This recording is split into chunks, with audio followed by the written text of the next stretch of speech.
He never expected that one simple act of kindness would change his entire life. On a cold evening in rural Ontario, Mark wiped the grease off his hands and looked out at the empty road. His small mechanic shop was barely surviving, and so was he. Bills were stacked like a silent mountain on his counter, and winter wasn't helping. But that night, destiny arrived in the sound of a broken engine struggling in the distance. A motorcycle rolled slowly toward his shop, swaying like it might fall apart any second. The rider pulled over, took off her helmet, and revealed a woman in her late 20s, shivering, frustrated, and clearly lost. Her name was Leah, and she looked like she'd been on the road for hours. Mark could tell she'd had a long day. He didn't ask questions, he just felt that instinctive pull to help. Leah explained that her bike suddenly began smoking, and her GPS had lost signal somewhere near the last highway exit. She looked embarrassed, almost apologetic, as if she hated needing help. Mark gave her a warm smile and assured her she wasn't a bother. Inside, he was exhausted, but something about her eyes, lonely, tired, unsure, made him want to be someone she could trust. He rolled her bike into the shop and got to work. The problem was worse than he expected: a leaking coolant line and a damaged belt. It would take a couple of hours to fix.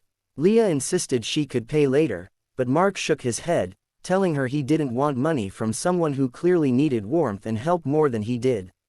She stared at him for a long moment, almost studying him, like she wasn't used to people doing things without expecting something in return. They talked while he worked.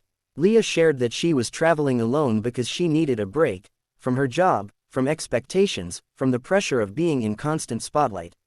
Mark didn't pry further. He simply told her how life had knocked him down too. After losing his father, his mother's health worsening, and the shop barely holding on, every day felt like another climb uphill. Yet he kept going because giving up wasn't an option. By the time he finished repairing her bike, snow had begun to fall. Leah hesitated before asking, almost shyly, if she could wait inside a little longer before getting back on the road. Mark made them both coffee with the last bit of sugar he had, and they sat quietly for a moment. She looked around at the humble shop, the worn-out tools, the old radio, the photos of his parents on the wall, and she smiled softly. "You're doing more than most people ever do," she said quietly.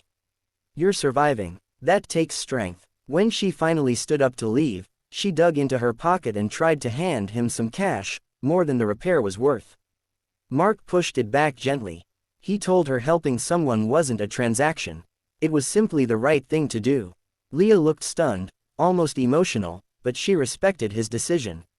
She thanked him again and rode off into the snowy night. The next morning, Mark was startled awake by loud engines outside.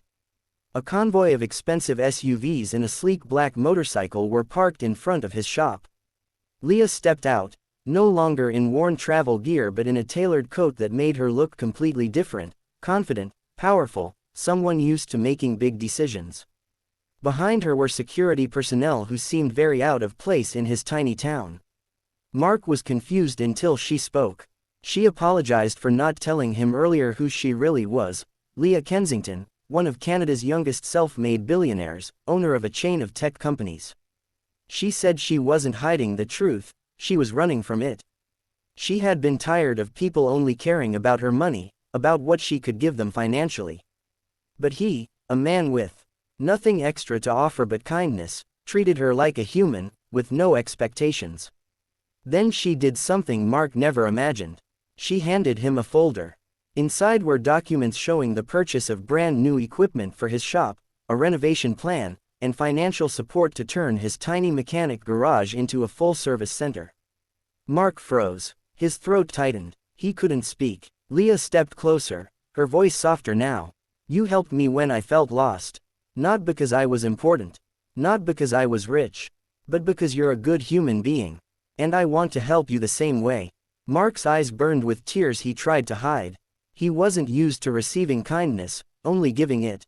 And now this stranger, who he thought was just a lost biker, was giving him a chance he never thought he'd get.